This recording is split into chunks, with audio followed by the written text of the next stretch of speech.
Oh yeah. Make sure we get this thing right. Looks like we are up and at it. Let's just double check. Make sure we coming in nice and clear up in here. You know what I'm saying? Like I'm as many of you know, extremely excited right now. It has been a long day. Mhm. I'm tired. My big ass wants to finish drinking my fat-free water, and I'm gonna go to bed. Yeah, I feel But listen, let me give him a good intro. you. For Okay. those of you who do not understand, right? The hardest thing to be in this world of followers is a leader on a mission that most people don't understand, right? Mm. And Derrick Grace too is the type of dude that if I'm the Emmett Smith for this game, this dude is Jerry Rice, just no chicken wings, none of that coon shit. What I mean by that is his stats are just like they're nothing short of phenomenal.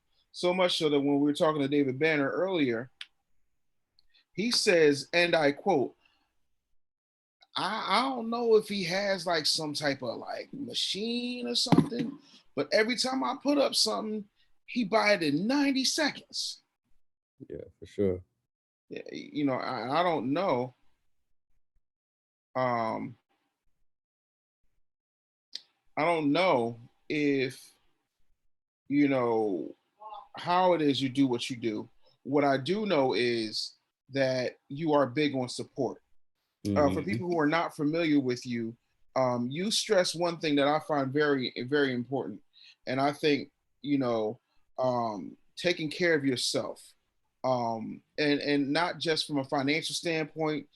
You are also a big believer in the Second Amendment, Yeah, which for sure. is some people think the fifth is the greatest. No, I'm a two man myself. Yeah. You know what I'm saying? I like that. First time I ever saw you, you had the kids clank, clank, clank, clank, clank. I felt right at home. I'm like, hey, he from Texas. They couldn't find out you a Florida boy.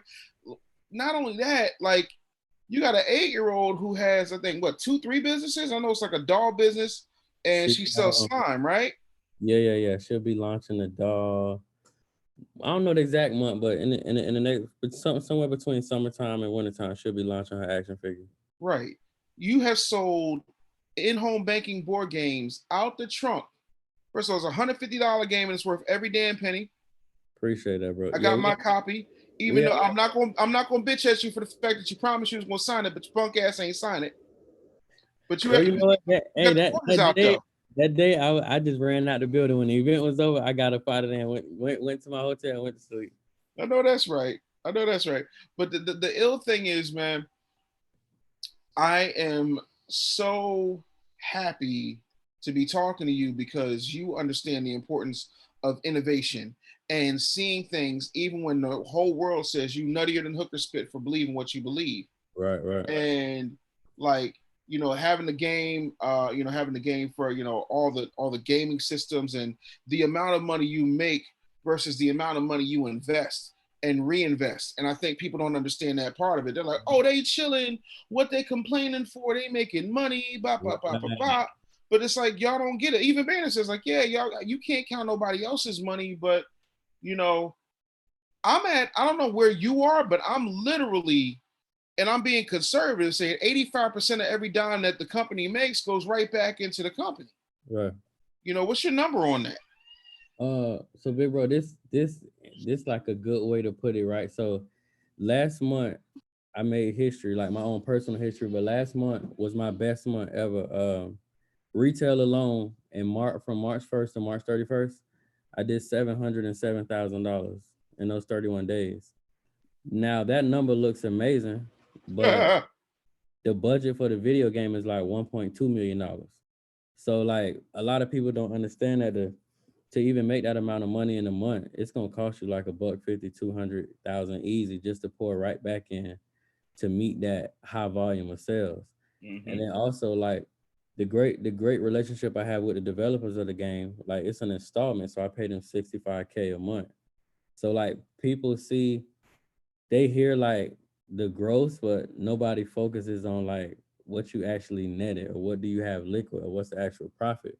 And two, because I do everything independently, like I have to fund my not have to, but I choose to, but I fund my own ideas. So everything from distribution to production to putting it on the plane from China to whatever the case is, like everything is paid, directly out of the company pocket, which is AKA me. So yeah, Right. a lot of people don't factor that part in. They just see like what you made and run with that number. But I mean, I got 6 employees, and then I'm subcontracting employees out of Spain, and then I have my business dealings in China for the board game. So it sound, I mean, don't get me wrong, like I'm no complaints. It sound amazing, but like I tell people, bro, and I'm not trying to encourage nobody not to save their money, but I reinvest way more than I save. People think we just get money and hide it and put the bag up, and I'm like, nah, we reinvest and we keep flipping till we get a huge lump sum, and then we gonna hire some. But for the most part, we reinvest in month by month. Cool. So one thing that people say a lot is, what is it that you're doing with your kids Mm-hmm. when it comes to, educating them, and because you start your kids off young, and I've seen other cultures do it, and for us, and when I say us, I mean the people who are not you and me. I mean the people who look like us, but it seems foreign. Right. How do you develop, like, what curriculum did you develop your own curriculum? Did you study with other folks?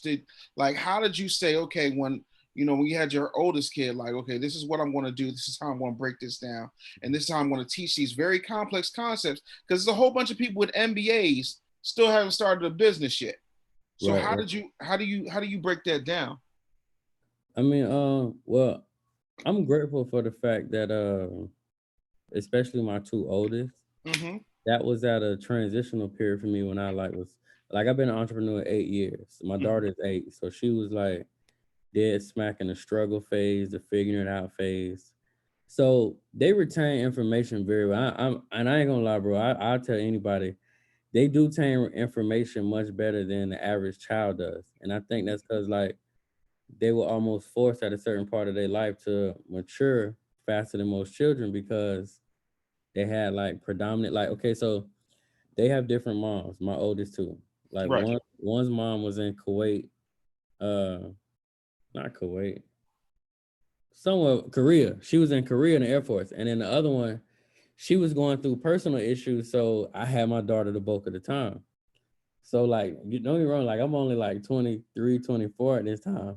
Mm-hmm. So they, I mean, I can't speak for everybody, but I know at 24, like some of us might have been great dads, but we were still rough around the edges. So Facts. they had to learn a lot of stuff on the curve, and they had to learn a lot of stuff just like through trial and error. So, but it actually turned out to be a great thing because at this age, they retain information very well. But everything that I've given them up to date has been through trial and error. And the fact that I was an entrepreneur and I had excessive time on my hands, Mm. I was able to spend that time with them, to study them, to assess them, to try out different things to see what works. And in turn, that information is the same information that I'm able to use to teach other parents on how to like, launch businesses with their children, how to get their children to retain information, how to even prioritize information. Because when you that young, you really don't understand how important this stuff is, to your value of life till you get older. But I figured out a way to break through even at the age of 4 or 5 to help them understand why it's important to have your own. Mm. Damn, bro. So let's just say you're in a situation now, because I mean it's a lot of folks, Mm-hmm. right, who had recession-proof jobs, Mm-hmm. barbers, beauticians, nail salon folks, so on and so forth, and they always had the good job mentality, or they worked in corporate America and they had a good job that Right. now don't have them. Mm-hmm. you know, what do you tell them to do in order to start generating income and generating wealth right now while this quarantine is happening? I got you. Most of the people who, my personal opinion, that was dealing with brick and mortar type situations, if I was them, I would be trying to research and figure out is there a way that I can transition into like more of a virtual space? And I get it, like, no, a barber can't physically cut your hair virtually, but he can teach barber classes virtually. There are other things that he's learned on his journey in terms of intellectual property that he can monetize while he's sitting still instead of like worrying about physically cutting hair. But big bro, that I'm gonna be honest, right? I think things gonna go back to normal, but it's gonna be a new normal. Mm. And the new normal is gonna be like, you know, not not fully virtual, but I think convenience is going to be like, I mean, for me, America already was built off convenience. That's why, I like, say it all the time. It's built yeah, off of laziness. and I think it's gonna turn up even more because what to me, what's happening with the quarantine and the stay in the house orders, blah blah blah, is that a lot of people were like shell shocked out the gate, but I see a lot of people adjusting and they come into the realization like this really isn't that bad. So what I think a lot of these businesses gonna have to do is just try to figure out how can they migrate into the virtual world. And me personally, I think that world is better because it doesn't sleep. Like brick and mortar spots gotta close at a certain time. They got hours of operation. Virtual money never sleeps. So when your time zone go down, another time zone is wide awake. They moving, they grooving, they spending money, they interested. So that would be my biggest advice is just trying to figure out whether your business can transition to a virtual type of situation, or can you transition as an individual and teach people about how they could create their own business that's similar to yours through the virtual way. Hmm. So when you look at what's happening right now Mm-hmm. and you see folks having the panic that they have, Mm-hmm. and you've always been on some, you know, teach your kids the right way, invest in shit that makes sense. Um, let's talk about investment for a minute. Like, Mm-hmm. you are the undisputed king of gold. Like, I don't even wear my chain around you, bro. Like, I'd be embarrassed. Like, I would actually put me onto your gold, man, but not the way this tuition is built. I got you, bro. But what I'm saying is, tell people why metals are so important right now. Well, I know it's fluctuated as of like the last 2 weeks. I believe I ain't checked in like a week or so, Mm-hmm. but I know gold had hit its highest peak in like 8 or 9 years previously. Mm-hmm. And just, man, the common denominator of that whole scenario is that gold is a universal currency. Like it's pretty much anywhere you can go in the world, and they're gonna be like, "You got a kilo? We could work with you." Ain't a lot of places you can go in the world with 100,000 in American dollars, and they're gonna be like, "Cause, bro, big bro, I remember learning my lesson, right? I remember I went to London, and I was like, yeah, I'm good. I got a couple dollars on me cash. Let me just gonna swap this out." Man, that lady gave me like $445 for a grand in American money, and that's when I was just like, damn, we got to figure out a different way to do things because this money ain't shit in some places. So for me, the biggest thing I took from it and my universal understanding is just like it's a currency that's accepted more places than the American dollar. Mm-hmm. And two, with the market fluctuating, with all the economical changes that's taking place with the coronavirus, gold has been one of those things that's still maintaining its value, if not increasing. Like I said, I haven't checked on gold in like 2 weeks, but I know last time I checked, it was creeping. Like it had already hit its 8 year peak maybe a month ago, and it was going up again following that. So bro, we got a wild president in office, so ain't no telling. So I think I think it's I think it's a great investment to have a great deal of gold. And for me, big bro, just to be honest, Mm-hmm. I think it's a double win when you could treat yourself to some precious metals and you could look nice, but they could also be an investment on the back end. So if you just happen to have a monetary emergency, you can get rid of those things and hopefully they retain their value if you purchase the right ones, or they grown their value, which is even better. Tell people why you stay away from diamonds. Um, yeah, man. So look, this is the thing about diamonds, right? Most people don't know that Tell them. a lot of the diamonds that they're purchasing really aren't like high quality amazing diamonds. So what like and I'm not blaming hip hop culture, but they have helped a lot. But they painted the narrative like to ice your shit out. and that's really not. That's really like a wasteful, a wasteful material unless you you buying diamonds that either are a rarity or they top quality. And to be honest, right?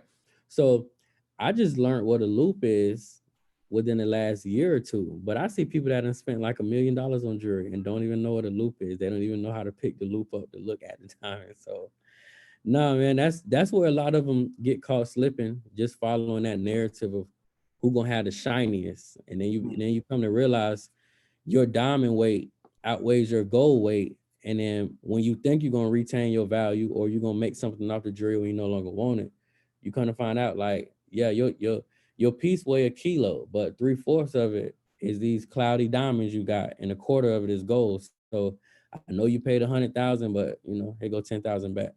Mm. Mm. For that, you might as well just buy a car. If you want something to depreciate Yeah, that fast. exactly. You know? Exactly. And I be trying to tell cats like the fix is in. Like people get mad at me, and I'm like, you got to remember, man. Like, and I ain't trying to be funny. Like, but my daddy, God rest his soul, my Mhm, daddy was born in 1935. My mhm, grandmama, my mother's mother, was born in 1920. You understand? My father's mother was born in 1904. So I had a whole lot of people telling me a whole lot of mhm. things, Right. right? When you go back to the year my daddy was born, there was a company, and you know this, but I'm trying to educate these folks. There was a company called De Beers, and De Mhm. Beers was like, "Yo, we got all these mines. We over here just sucking all the life out of Africa. These kids playing hopscotch and hacky sack with Mhm. diamonds that'll break your face. Right. So, you know what we're gonna do? We're gonna come together and we are going to not only handle the manufacturing, the Mhm. distribution, but we are going to control the market by limiting how many come out. Right. And we're also going to give them the shitty ones first.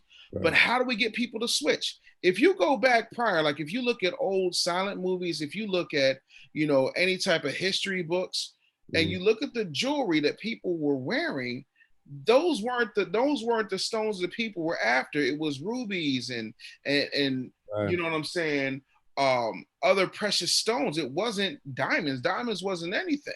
Right. But when movies came out and they started making them talkies, then Yeah. all of a sudden, diamonds are a girl's best friend. You know what you Mhm. need to do? Oh, you need to go ahead and spend 3 months of your salary Right. on the diamond engagement ring. Right. Bro, I'm like, how do you, and what kills me is you try to tell that to somebody, whatever you do, don't tell that to a woman who wants her rock. Yeah. But it's the truth. And when you realize that diamonds is worthless, Right. because they all sitting, Mhm. you would invest in gold. The other thing is, right, and this is why, like, when I found you, I was thrilled because I try to tell folks, and they be like, "Oh, you so hoardy, toity, this stuff." I'm like, "Look, Derrick Grace got tattoos on his face. He don't give a fuck what come out of his mouth, and he younger than me. And he telling you straight up and down, like, y'all got to get y'all shit together." Right. Like the ill shit to me though, bro, is like you watch TV, right? Mhm. Not you, but like generally, like when you watch TV and you'll see like the shit they like to feed black folks, this hip hop shit and the reality TV show where these women are, oh, they got all the time in the world, they got a fucking boutique that no one shops in, and they Right. be jumping Right. off the tables and throwing ladders and shit. And you watch the commercials, bro, because the commercials is the actual show. And the Mhm. commercials be like, hey, I'll buy your jewelry. Yeah. Yeah. You know what I'm saying? But then you watch the stuff that the dominant society Mhm. watches, the CNBC, the Mad Moneys, all those types of shows. And they're talking about buy gold, buy Right. silver, buy coins, Mhm. um, get MREs, meals ready to eat. And I'm like, why are they talking about this? Right. And then they're telling us one thing, and then the real information is on the stuff they know we allergic to. Mhm. Because it ain't got an ass or a thong. What say you? Big bro, man, I tell people all the time, right? One of my biggest advantages is that I study the wolves. I simply just sit around and I watch people who are doing things that I'm not able to do because they have a different level of education on the rules. They have a different level of knowledge on loopholes, and that's how I learn a lot of the game I do. Like I tell you all the time, like I have 4 books by Donald Trump in my house. Yeah. Like a man that lies to authorities with a straight face and nothing happens, that get his friends out of jail, that just recklessly, not, I'm not condoning the reckless part, but that just recklessly run a corporation, aka the country. You have to get out your emotions at some point and just really study, bro, and be like, how is he pulling this shit off and how is he still here? So, No. big bro, for me, that's one of the biggest things that I think, because I find people be so self-righteous sometimes that they be in their own way of learning. They feel like because they're emotionally moved or they don't agree with somebody's choices, they can't learn from them. But I don't have that type of mentality. So I study. It's a gang of people who I don't necessarily agree with everything they say and do, but there are some great things that they've been able to accomplish for them in their circles, generational wealth, whatever the case is. And I study their moves and I try to execute the same thing with my family, but maintain my integrity. Yeah, I'm gonna tell you this: when it comes to Trump, I knew Trump was dangerous. Um, Not when he made the announcement talking about the Mexicans and they bring crime and they rapists, blah Mhm. blah blah. It was when he got on the stage with 17 qualified legislators, business owners that had never filed for bankruptcy, and people who were a lot more politically savvy than him, and he Mhm. decimated them with the precision of the Rock right before WrestleMania promo. Yeah. It was just like, oh, you're talking again, little Marco. No one listens to Right, you. right, Jeb Bush has no low energy. Like he's just dismantling motherfuckers. right. It was literally like a rap battle with a bunch of old white men. You know what I mean? And I was just like, yo, at this point, this dude understands marketing. And the most important thing I learned from Donald Trump didn't come from The Art of the Deal, which is a great book. It came from watching him use neurolinguistic programming to hoodwink the American people. Right. When you start saying a lot of people are saying this, people are tired of that. Mhm. Every time I go someplace, I see people like me not being able to say how they feel. Or there Right. was a time where this guy couldn't go in here and do this. I'll pay you. There's a time, you cops, you're being just a little bit too nice to them. Right. He's literally dog whistling and hitting those folks and activating emotional sleeper cells in an Mhm. audience that's underserved. Right. You know what I'm saying? Like that's the game. Like Mhm. that's the real mission. He gonna lie because you know what? He already knows. And when he Right. got on that stage, he was like, "Oh, y'all are mad at me for filing bankruptcy? Wait, I'm not a politician. Right. You are. Mhm. I'm here taking advantage. Watch this. I'm taking advantage of the laws that you put in place. Right. Y'all have been here. I'm here. Listen, I'm here to drain the swamp. Don't be mad at me because you put them on place. You know what I'm saying? Like, Mhm. what's your take on taking advantage of what's in the books, man? Especially with your post-Trump pat. Big bro, it paused for a second. You said, "What's my take on what?"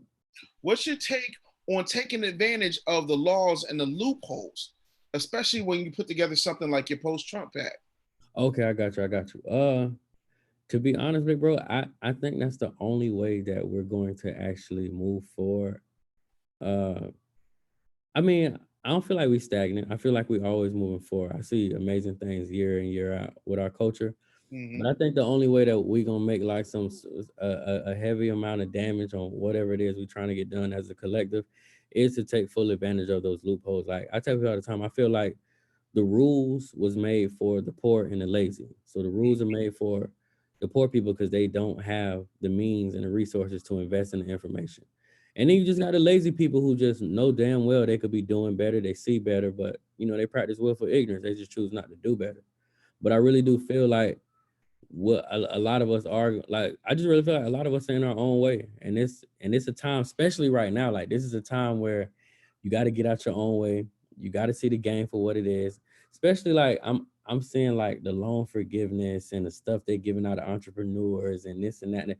Like real quick, this is something funny, right? I put up a post. No, I saw somebody put up a post. They was like, "What y'all gonna do with y'all stimulus check?" Man, I saw so many people say, "I'm gonna pay my bills."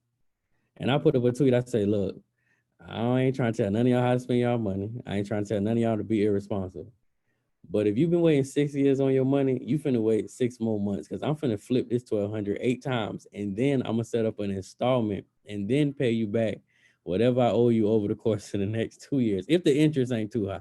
Right. But that's why I say, man, like some of us get caught up in being so self-righteous that we don't really make the proper adapt, uh make the right moves to adapt to really play how the Wolves play. So and for me, that, like you said, with the post impact, that's what it really was all about, me studying their game and then me breaking it down in a way that our culture and our people could assess how they play the game and do the same thing with our family. Like people, our culture, one of the biggest things I feel like our culture got to stop complaining about nepotism one day and just practice it. Like, stop Bro. complaining about it's biased and they don't give us shit and we ain't got no jobs. And well, look, we need to choose one designated person in each family to go create jobs. And then once they create jobs, do the same thing. Just hire all the Johnsons. And then, every now and then you let a stranger sneak in, but remind them that Johnson got all the power. Like, stop, like, just watch how they create the hierarchy of success and emulate the process. Yeah, it's not hard. The thing of it is, it's amazing how we're raised too, bro. Because we're raised to go out here and go to school and get good grades and put on a suit and tie and all that other dumb shit. Stand in line and ask for permission to go take a piss. You know what I'm saying? And then we go and we listen to our supervisors, masters, and we're trying to figure out what to do. Now we're in a situation where we want to run shit, but we don't know how to run shit. And Right. then now, like people, oh, that's not fair. You give listen, I'll tell you straight up and down, and I'll make you of all people can relate to this. I'm like, look, the day I die, you know what I'm saying? My kids are sad. Like you instant millionaire. I go get hit right now by a truck. Right. Instant millionaire. Mhm. The thing of it is though, right? When it comes to my company, oh no, no, no. The kids gonna have that. You know what I'm Right. saying? And that's what you should do. And then you should help them set up their own companies. Somebody asked a really good question in there. They said, um, what do you recommend as far as teaching your children entrepreneurship? Um, so the first step, this is what I would do, right? Well, number one, I would have an in-depth conversation with them to see what it is they really enjoy doing. And then once we get that narrowed down, then we're gonna start focusing on how we can monetize what they enjoy doing. But to tie this question in and with the question you asked before, big bros, is how we get them to take it serious. I think we gotta. I think first off, we gotta remember we raising young adults and not babies. So Mm, once we identify with that, give them some responsibility. So, like with my children, she don't have it currently, but her and Derrick used to have like a snack bill. If they went to sleep with the light on, they had to give me $5 every time they did. Like, it was times I collected enough money from them that I could have paid my light bill off of their overnight light fees. But the fact that I added that responsibility, it gave them the notion, like, cause see, like, when a child don't have any responsibility, they don't really understand, they don't value the money and they don't value independency on getting money yourself so you mhm. can do things on your own. But once they understand that hey, you know what, my dad or mom don't have to be my controller. I can actually go into the store and acquire what I want. I just got to have my own money. Then that's when the conversation changed and the energy changed, because they'll start being act like Derek be volunteering to go in the store. I pay her $20 an hour when she come in, but she volunteered to come in the storage and just get stuff done because she had a place at 8 years old where she like, I want to buy what I want to buy. I don't want nobody to be able to tell me no. So like I remember like we recently had like a slight argument because she had $1,500 to her name and she wanted to go spend it on a ring that costs $1,100. And I was just like, babe, I don't think that's a good investment right now. Right. But the simple fact that she has that option, that she knows she can do it if she chooses to, it motivates her to keep going and it motivates her to want her own. Because I mean, we can remember when we was children, we hated that feeling when we just saw one little piece of candy, we just wanted it, and mom was like, I'm not finna spend the whole quarter on that. No. Mm-hmm. So for me, what I've seen how to get my children to react is, number one, figuring out what they love to do. Like Derrick loves slime, so it was a no-brainer. Like, all right, well, let's get in contact with our resources in China. Let's create you a slime business. She loved guns, but she loved to dress up at the same time. She still has her girly side. So for me, it was a no-brainer. All right, well, cool. Let's create an action figure that talks, because you like to talk, you like to teach, you like to assist people. You love guns, so let's arm the dog, and you love to dress up, so let's put the dog on some nice heels, a nice little pretty princess dress, Mhm. whatever the case is, bro. So for me, that's been my biggest thing is just identifying what they like to do, monetizing it, giving them some responsibility, so it's going to drive them to continue to monetize it. Because they like, I mean, we all love freedom. We all love the ability to get up and go get what we want at our leisure, and nobody be able to tell us no or you can't afford that or whatever the case is. Mhm. What is like? All right. So when you market your stuff, Mm-hmm. right? Like I know, like there was a big push for the in-home banking board game, which is great. Like Mm-hmm. talk about something that really flips people's ideas of what life is Mm-hmm. and what monopoly teaches us. Like the idea that you can't win unless you helping somebody Right, else is just, what I'm saying? Like right. you're literally doing what you say, which is unlearn and relearn. Um, do you just like one day say, I'm going to take these things here and then that thing there, and I'm going to put it all together on this thing, and I'm going to call it the post-Trump pack. And Mm-hmm. why did you call it the post-Trump pack? Uh, so bro, he is a genius in his own right in marketing. I feel like I am too. So this what came to mind, right? I was like, no, it's election year.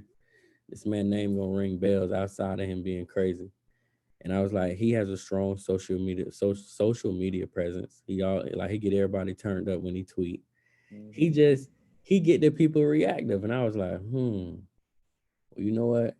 He done fed off my culture enough shit. Let me try to figure out how I can feed off him and his. So I labeled the pack the post Trump pack for the simple fact that my thing, and the reason it's called post Trump, like, cause on the front it says, "Don't be scared, get prepared." Cause my thing is like, when we get done aimlessly worrying about what he's saying, having pointless debates about what he's saying, it's time to prepare for what he's saying. So for me, like, I like to practice a thing called preventative maintenance. So the whole goal of the pack, well, the whole name of the pack was a play off his name as well, because his name ring bells, and it's election year. So I know his antics, his drama, his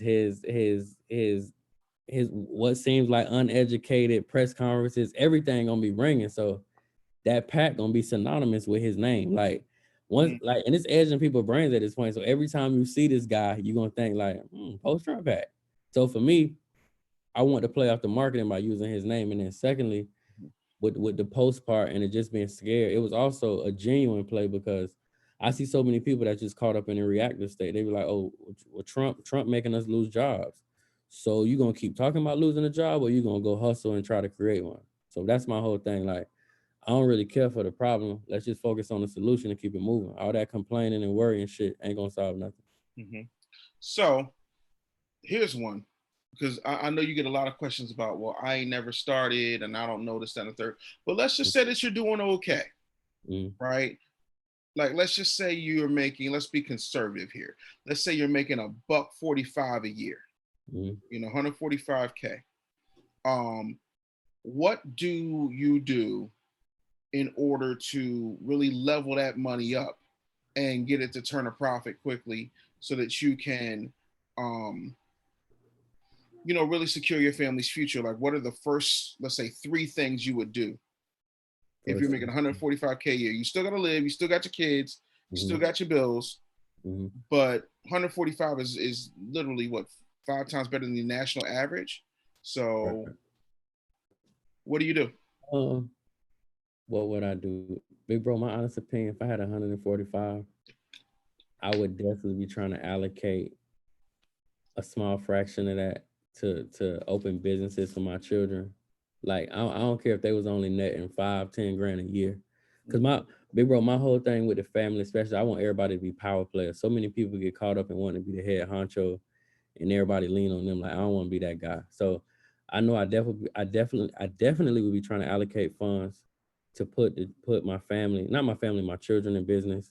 Mm-hmm. Um, I definitely would pour some of that into the market, especially with a time like now. If somebody making that kind of money and they got it and it's disposable to spend right now, I would definitely pour some of it into the market. I would definitely say look into gold, look into artificial intelligence, look into airline stocks, just some personal ones that I would tell people to look into. Mhm. And thirdly, I think I played around with it, and and I'll be real. I've made 3 plays in real estate so far. 2 of them was a gain. One was a substantial loss. But I definitely would tell people to jump into real estate, especially with the market fluctuating, and two, with a lot of people.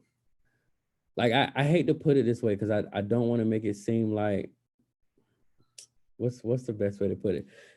I don't want to make it seem like you're supposed to play on the downfall of others, but people have to remain strategists, and they can't get emotionally tied to the economy changes that others are going to go through. Like I'm a firm believer in it's casualties of every war. Yeah. So although your neighbor may have been bullshitting, so he's just unprepared at this point. But I think that's especially the time to jump in the market, just like in '08 when it happened. Jump in the market and take advantage of a lot of people gonna lose things. A lot of people not gonna be able to manage things. A lot of companies gonna downslide. So I would definitely just be trying to invest somewhere in the real estate world because brick and mortar businesses are tanking. People can't maintain their homes, and yes, it's unfortunate, but you have to remove the emotional side, and you got to still be a player because this is a game. You can't really get out the game. The game gonna swallow you. So, big bro, I would say if I had it that way, I would be allocating funds to put all the children in position, the best position I could. I would be definitely jumping in that market, and I would be spending some money in real estate for sure. Cool. Damn, that's official. Let me double check, make sure I ain't miss no questions because it's like as soon as somebody asks a question, you answer it before it even get asked. I got you. Um, Tribeca says, I like the idea about charging the kids for leaving their lights on because her kids stay leaving the lights on. Nah, Yo, bro. that, Yeah, bro. Derrick right here. She do it almost every day, and I can come knocking like, hey, where my $5 at? Mhm, We get paid. absolutely. Let's check over here. Um, what was the hardest thing about developing the video game, and when can people expect it out? All right. So they can expect it for fall for sure. So, big bro, the hardest thing about developing it is I think the storylines and the fact that see, this is the difference between a board game and a video game. A board game is to be played maybe an hour or two because people are gonna get bored with the board game. They're gonna be like, I'm tired of sitting here, whatever the case is. Hmm. Video games require you to literally create like a whole movie, a world with scripts and all. I'm actually working on some of the script now, so that part is very difficult because although I'm a number one selling author, none of my books are non-fictional. So at this point, you basically just want me to go create this fictional world that keeps people entertained for 50 to 80 hours until they beat the game. Because I mean, and that was a big issue we had with the storyline I originally made. It was like, bro, somebody gonna play your game for 2 days, beat it, and go on about their life. And I was like, damn, you're right. He was like, bro, this is like a movie, but in video game form. And then you gotta write it because it's 8 different characters in the game. You gotta write it from 8 different perspectives. So thus far, that's been besides the language barrier, because these guys who are making it are from Spain. So Hmm. we had to have a translator on the on the Skype calls and because they English is terrible. I don't even know what the hell they be saying to me, but I say something, the translator say something to them, and then we figure it out. Yeah, they be speaking Spanish. Yeah, no, they do like you right, bro, because they Spanish. I'm from Florida. There's a lot of Spanish people here. It don't even sound It the ain't same. even like no, it ain't Florida Spanish, it ain't Texas Spanish, it ain't Right, Mexico Spanish, it ain't Puerto Rican Spanish. right, Spain Spanish is a completely different animal, homie. You know what I'm saying? right. Like people don't understand. That's you just touched on something that brings me to a great point. Like, can we just talk a little bit about like there's so many black folks I talk to when I coach a bunch of black businesses and I'm really happy with the progress that we make. But the one thing that I tell them a lot of times is they Mhm. they look for folks who are just here Right. in order to get things done. And Mhm. I'm like, yo, like I got clients on 4 continents. What's wrong with you? Like, it's Right. a whole bunch of people you could pay like $400 a month, and they will work 40 hours a goddamn week doing all this shit that Pinky, Earl, Ray, and Craig want to charge you Right. through the nose because they majored in STEM. Like, Right. what's your take on and I know the answer, but for people to understand, what's the take on you getting help internationally? Mhm. Why do you do it, and why do you think it's important? Big bro, so I do it for a couple reasons. One is very much more cost efficient. I'm sure you know, but distribution out of China gonna save you hundreds of thousands of dollars in distribution in America. uh, I'm gonna say too, big bro. They're from experience, they're a lot more crafty than a lot of people I've met right here. Like they my relationship with the people I deal with in China is a relationship of relentlessness because they don't take no for an answer. Anything I ask for, it's like they damn near be upset with themselves if they can't find a resolution. So that's one thing I do like about them is that they really like because I got a great relationship with my people in China, but they really do aim to carry out anything you bring their way. Um, and I mean anything. I mean like yeah, big bro. Anything you think of, them people gonna figure out like, all right, look, well, we could do it this way. And then two, I just feel like it's important, number one, to have resources in other places. I think it's important to nurture those relationships because, like, okay, a great example is I've seen a lot of entrepreneurs who are going through holdups or the business is stagnant because, excuse me, because of the coronavirus with China. But because I've nurtured that relationship, we have a working relationship, and I always deliver what I need to deliver for them to do what they need to do. I don't know how they've done it, but they've still found a way to get my packages straight to America with no hiccups, no holdups, no issues. And then two, I think just for in terms of knowledge and wisdom and intellectual property, it helps too because they're creating from a different perspective. Like one of the biggest things I love about going to LA, they like 100 times faster than Florida. So anytime I go to LA or Cali, period, I get business from a perspective that I typically won't get in Florida because it's just a world apart. So Mm-hmm. I think, because of their market, because of the fast pace of a country like China, because of all the production, the distribution, the energy, the conversation, and the intellectual property that you're gonna get on accident by talking to one of them Mm-hmm. is priceless. And it's a lot of times it's ideas and concepts that you won't even figure out just sitting around your normal circle in Florida, Georgia, wherever you at. So no, I to be real big bro, that relationship with China alone, I mean, you know what? I mean, I know I'm gonna give it to China and Spain. Those are both like multi-million-dollar relationships that I have yet to find in America. But Hmm. China has produced me 32,000 board games independently at this point. Spain is making $1 million video game to go on 3 different platforms. That's going on the low end. Analytics say we might net, up to $50 million in 18 months. Those aren't relationships that I stumbled across just sitting still and only dealing with, not taking nothing away from our country. I love our country, but No, not at all. yeah, But this those is what our country does. Like right, the first thing, let's keep it a buck. The first thing that we did before we even became a country, to say we, I mean the corporation of the United States. The first thing we did before we became the United States was we went and we outsourced our labor right, to West Africa. yeah, And they brought us over here. right, You know what I'm saying? So like outsourcing is the American way. You know absolutely, what I'm saying? Like, why am I going to pay Billy Joe Bob, $75 an hour, have to deal with his union boss? You know what I'm saying? When, I can play Siddhartha in India to do all my meme videos, all like it, like to me, it's just backwards. Somebody said, talk about your app that Banner created. okay, y'all. So Banner didn't create the app. Banner produced the music for the app. That's the in-home banking board game mobile app. That app is the app is available on my website. But yeah, y'all, Banner is the executive producer for all the music that you'll hear while you playing the in-home banking board game on the app. Uh, I mean, I'm sure a lot of y'all know, but he been like family and an ally, since we connected. But yeah, that's what it is, y'all. The developer, he's out of Virginia, who actually made the in-home banking board game app. But Banner just he knocked out the music on it for me. Yeah. And I mean, that's the thing. And I had this conversation about Banner earlier, man, because I've known Banner when I was still a snot nosed DJ in the hell was that, Nashville, Tennessee? Hmm. You know what I'm saying? And it's just like, my growth and my entrepreneurial mindset, like I always had it because my parents had cracks in entrepreneurship, but having those conversations and being in those rooms with him and watching certain things happen, like, Yeah, yeah, you don't know what I'm saying. You like, you know how he gets, man. yeah, You know what I bro. mean? I'll be like this. I'll be like this. Bro, I was telling them that on live today. I was like, did y'all notice? Because me and him was on live today. I was like, did y'all notice how much I spoke? And he's like, yeah, you really didn't. I was like, I've always been that way with him. When I get around him, I just go in student mode.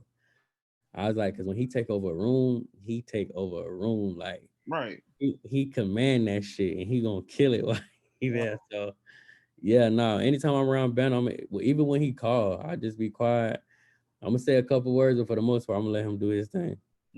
I'd be like this. Even if I call him, I'll be like, "What's up, Banner?" Yeah. Mm-hmm. You know, I'm sitting there. Listen, man, with somebody who is pulled off, like the stuff he's pulled off inside the industry and Right. outside the industry, Mm-hmm. it's not my time to talk. Right. You dig? Like, you have a much higher net worth than I have. It ain't really my time to talk. I got insights, but I'd be like, yo, Grace, what about this? Yeah, well, big bro, this, that, and this, that, and yeah, no, I got you on that, this, that, and I'm like, Yeah. like, you know what I'm saying? Like, it's a lot. And I'll be like, yo, like, shit. Matter of fact, I gotta go buy my them post-Trump packs still on sale. You still got them things? Yeah, bro. They still available. All right, yeah, I'm gonna buy them. Notice I didn't say give me one. Big bro, that's one of the big ones too. Value, man. Value. Like, I don't know, like, I look, man. You know it's bad when my stutter starts showing up. I got this thing about buying shit Mm-hmm. or doing what I can. Don't get me wrong. I'm okay with a gift. Even Baron was talking about this, but it's the truth. Like, you know what I'm saying? Like, for me, like, the one thing that I'll say, all right, because I know we both don't need to be on here for the rest of the goddamn night. Even though, yo, I'll get up to piss at 3:15 in the morning. And yo ass like, listen, now, if y'all ain't get y'all post-Trump packs, I don't know what the hell it is you doing. Yo, I don't know what dumb dick 36 is talking about, but yo, yeah, you can go to fuck head with that. What I'm saying over here is da, da, da. But back to y'all. If y'all ain't get y'all post-Trump, like, bro, you be up. Like, Yeah. you be up. You got a whole wife in the house, whole kids. You know what I'm saying? Your ass be let my ass be on live at 3:15. My wife be like, but bro, you know the craziest thing, like Derrick will be with me. She don't be on camera, but people know she be like, bro. So Derrick will be going to bed like 7, 8 in the morning, and I'm gonna pass out around 5. But nah, me and her being here thugging every day. bro, let me tell you something. So like people was like, yo, like, what is it that you should be doing? And I was just like, yo, I'm gonna go after the things like, and you tell me how you feel about this. Mm-hmm. When I was a kid, like my daddy had set up a trust, right? Mm-hmm. Trust got fucked over by my uncles. I ain't gonna get into the 1.2 I lost from Mm-hmm. them fucking around with his power of attorney because he got Alzheimer's and whatnot, and they put him in hospice. But he was like, yo, if you want something, right? Like if you like something, go buy that thing. He'd be like, yo, buy grocery store, gas station, Exactly. restaurant, clothing company. So I didn't get a grocery store, restaurant, or gas station, but a clothing company. Right. You know what I'm saying? Like, how do you feel about buying your needs Mm-hmm. and then taking those needs and then, you know, selling them to other people? All right, bro. So this one of them exclusive ones that I ain't even shared yet, but I'm gonna share. Oh shit. So look, we got a company we launching. I got my own alkaline water coming out. I got my own toilet tissue coming out, but it's gonna be black toilet tissue. And uh, what's the other ones? So it's big bro. Just it's funny you say that, right? Basically, all I've been doing is studying what has been in shortage mode during this pandemic. And I was like, you know what? I'm gonna make sure they never had this issue again because I'm gonna go ahead and create these companies and these entities and use those resources in China, start those businesses, and then like basically, like you said, the things we need, we just go buy the whole building out, and then we no longer have that need because we are the source, but then we able to help other people who gonna run into that same need. So no, bro, I'm with you 100%. Like even with the jury. One of my long-term goals for my three youngest is I want them to have a jewelry business. And like my jeweler, what I like about him outside of just selling me nice jewelry, he's taught me the game. He showed me the machinery, how he built relationships with Turkey to get gold, Dubai, all types of places. So no, big bro, I'm with that 100%, assessing what are necessities and then figuring out how we can leverage it and control the necessity. So it's no longer a necessity because we got an abundance of it. Yo, man. So let people know how they can reach you. Let people know what you have going on right now. You know, give them the good stuff, bro. Because you know what I mean. I think more people need to understand what you have. You know, Yeah, and appreciate that. because let me. I don't know. Like I could be wrong about. I don't think I've ever heard you rap. No. Like I'm just making a point because you show up, right? Mm-hmm. You show up in what a rapper's package stereotypically looks like in That's people's minds. You tat it up, but people don't pay attention to your tattoos. right. People don't pay attention to what they mean. Mm-hmm. Because if they did, they would understand. You know what I'm saying? And Absolutely. you like me, you don't believe in wearing a suit unless you fucking feel like it. You Right. you know, and I think that people sometimes make the fatal mistake, and I'm gonna say this again, the fatal mistake of judging you by how you look versus what you actually have to teach people. Right. You know what I'm saying? Absolutely. So I want people to connect with you and you know let them know what you have going on, how they can connect with you, and you know what specials you have on the website. Like run it down, bro. This your time. Go do your thing. So yeah. Everything can be found in my government name. I'm Derrick Grace II. So it's Derrick Grace 2, DerrickGracetwo. That's the same for the website.com. That's the same for all my social media handles. But as of right now, big bro, of course we still got the in-home banking board game, which is teaching both the children and the adults financial literacy. You know, we breaking down gold versus the dollar, driving versus traveling, the Second Amendment. Like when people hear board game, they be thinking like, you know, kiddie fun. And don't get me wrong, it is fun, but the key is collective economics. The key is showing us how we got to adapt to the ways of the wolf and break bread with one another to move together, you know, as a culture and as a team. Of course, we got the post-Trump pack. That's discounted right now too. And then starting Monday, I'm launching a post-Trump course where so we can move beyond the pack. But this course gonna be a lot funner than my pack. Anybody that's taking my past and home banking courses, for the simple fact that my pops is gonna actually be virtually teaching people how to get their concealed carry permits because he has a security company. He oversees those type of things. Derrick will be an instructor there. She's never been an instructor. Like they get glimpses of her teaching, making the 1-minute videos on social media. But this time around, both the adults and their children will actually be in a classroom setting with her virtually, where they'll be able to hear her teach, ask her questions, whatever the case is. So, I mean, big bro, I just released a project maybe a week ago. It's called Couples Quarantine, and it's just multiple ways that a lot of people, aka stuck in the house right now, Mm-hmm. and they may be stuck in the house with a partner that they don't value like that, or they haven't been able to find the value, or they're not growing. So, myself and the wife, we released a project recently, to assist those people. So from the Couples Quarantine, in-home banking board game, post-Trump pack, the flashcards, everything, big bro. It's just my whole goal is just pushing the culture forward as much as I can. And I'm gonna take me a nice long break when the video game come out. So I'm in overgrind in 2020 because once the video game come out and I get to transition into that new world, I'm gonna take me a nice vacation. I ain't teaching nothing, I ain't doing nothing. I'm gonna just sit home, ignore all three of my phones and just chill. Yo, it's crazy. Cause like y'all don't understand. Derrick Grace literally has 3 phones. That ain't counting the phones anybody else in the house got. His black ass got 3 phones. I'm Yeah. like, yo, bro, like I'm trying to talk to you. Like, what's up? Yeah. And And big bro, this one alone got 1,207 messages in the. So bro, that's why I had to give you my other number, because this number right here, this number done became so convoluted. I had to just basically retired and be like, all right, anybody I'm really rocking with, like when you hit me, that's why I was like, big bro, I gotta give you my other number because that one is too much going on over there. yeah, I wasn't gonna be lost. 1,207 messages. I jump out a window. Yeah, I mean, well, not with this Rona, but normally I jump out when it don't. But yo, man, thank you so much for being here, bro. Like, Appreciate you, big bro. just know that I appreciate you. I'm definitely looking to collaborate on more things, man. Let's try to really do something, crazy for business, man. Help these folks out, you know what I I'm got saying, and really put together something dope. Not just like I would like to put together. Oh, boom.